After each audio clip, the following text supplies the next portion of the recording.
ما یک سفر داشتیم، یک سفر مطالعاتی به کشور آذربایجان در مورد آسان خدمت که به ابتکار وزارت محترم مالیه و تیم آسان خدمت تنظیم شده بود و چیزی که بسیار زیاد نظر من را جلب کرد و مرا بسیار امیدوار ساختی است که ما کشور هستیم متاسفانه بسیار آسیب کلان از ناحیه به اصطلاح چیز داریم، کرکشن به اصطلاح.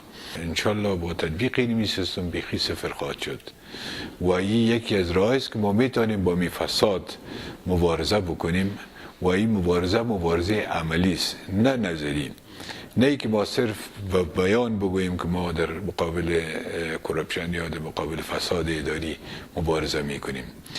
زمانی که مردم از این سیستم به شکل درستش آگاه شوند و به اصطلاح جزئیات از این سیستم رو بفهمن و خود در این سیستم ببینن، اینا امیدوار میشن به که واقعا جلو فساد در کشور گرفته خواهد شد و از طرف دیگه همی سرگردانی مردم ای را بسیار کم خواهد ساخت.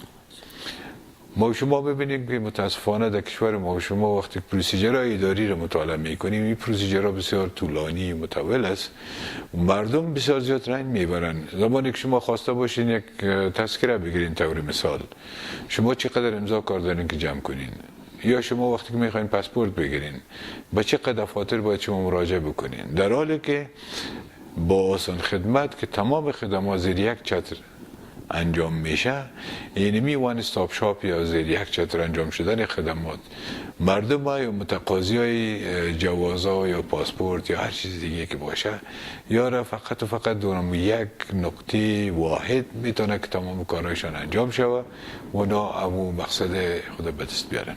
متاجایی که سیستم مطالعه کردم جهت مثبت بسیار زیاد است، یعنی جهات مثبت زیاد است، اما جهات منفیش در کل پروژه یا پروگرام کدام جهت منفی از لحاظ تطبیقی نداره.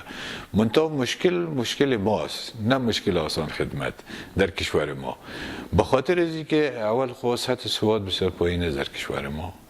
یقینا قابل تطبیق است، برای که سیستم است که اونا تمام نواقص از او بعد از تطبیق امتحانی ویگاپا اصلاح ساختن و نهایی شده، سیستم جریان داره تطبیقش در اونجا که در کشور ما ما اشکال نمیبینم بر تطبیق.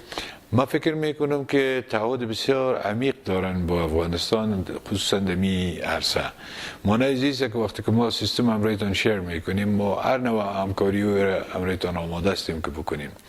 ما یکی از کسای خواهد بودم که 100% طرفدار تطبیق آسان خدمت در کشور هستم. بسیار رول عمده را بازی میکنه. به خاطر چی؟ کارمند دولت با متقاضی یک خدمت که دولت به او انجام بده تماس مستقیم نداشته باشه و از او چیز توقع و طمع نکنه، طبیعی است که مردم امیدوار میشن به خدماتی که دولت برش انجام میده. یکی دیگه ای که همی که زمان پروسس یک کار بسیار کوتاه ساخته میشه و سرگردانی مردم تحت شرایط خراب امنیتی که با تاسف در کشور ما شما داریم که از یک جای به دیگه جای بره و رفتن و چقدر مسئله ترانسپورتیشن چقدر خرابی گپا و این جنجالای مردم بسیار کم میشه. وقتی کم شد رضایت مردم بالا میره، رضایت که مردم بالا شد نزدیکیشان به حکومت زیادتر میشه، تعهدشان به حکومت زیادتر میشه و کوشش بکنن که دولت منیس یک نهاد خدمتگزار به مردم معرفی کنن و مردم با دولت نزدیک بسازن. در پالی برای کارشان یک مقدار سبکتر میشه، بنابراین میشه که در پالی ازی دهی عرصه توجه بیشتر صورت بگیره و اینی خود به خود می فاصله بین حکومت و ملت یا دولت و مردم کم میسازن. یعنی آسان خدمت این کار خواهد کرد؟ آسان خدمت این کار میکنه، برای اینکه خدماتش به اصطلاح قناعت مردم فراهم میکنه. قناعت مردم سبب نزدیکیشون با دولت است.